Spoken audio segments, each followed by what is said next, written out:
Hey everybody, Lance Elrod with Next Step Financial Transitions here. We recently had the new tax proposal called the American Families Plan come out a couple of weeks ago. And yes, it does make some major tax changes, but two of the changes I wanted to point out that it made also were the elimination of a backdoor Roth as a planning strategy starting at the end of the year. So if this proposal goes through, we have until December 31st to do any backdoor Roths. And then the other big one is the elimination of Roth conversions as a planning strategy for anybody who falls in the highest tax bracket. And that tax bracket is proposed to be jumped up to 39.6%. And they're giving you a 10-year window to get those in because they want to generate that tax revenue. So for anybody who falls in that highest tax bracket, you have until 2032 to do any Roth conversions if that's available to you, if this proposal goes through. So one of the things I want to talk about a little bit today is what a Roth conversion is and how that works for you.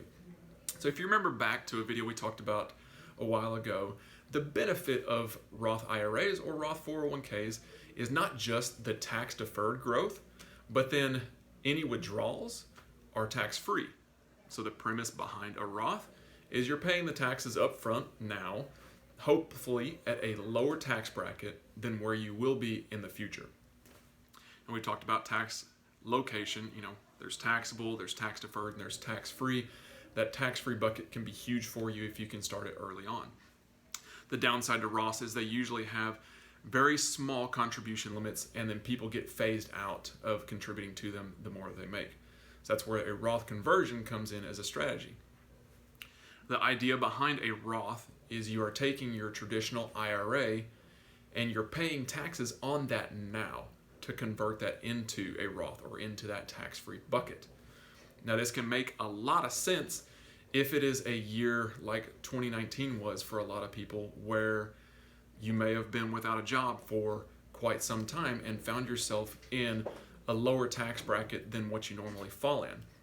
And you want to make sure you have an emergency reserve set up to get through these times. But if you're able to get through that and have funds set aside to pay the taxes on that conversion, it can really be beneficial because you're in a lower tax bracket than normal.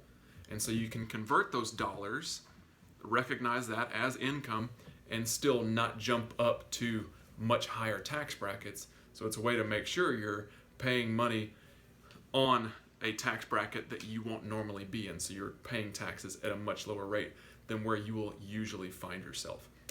Now, if you are thinking about a Roth conversion as a strategy for you, I highly recommend talking to your tax professional or talking to an advisor to make sure that that actually makes sense for you, and also make sure it gets done the right way. If you need help figuring that out, seeing if it makes sense for you, or try and talk through more of the details on how that will actually work, you can always reach out to us here at Next Step. We'd love to walk you through that process and see if that makes sense for your situation. Y'all have a good one.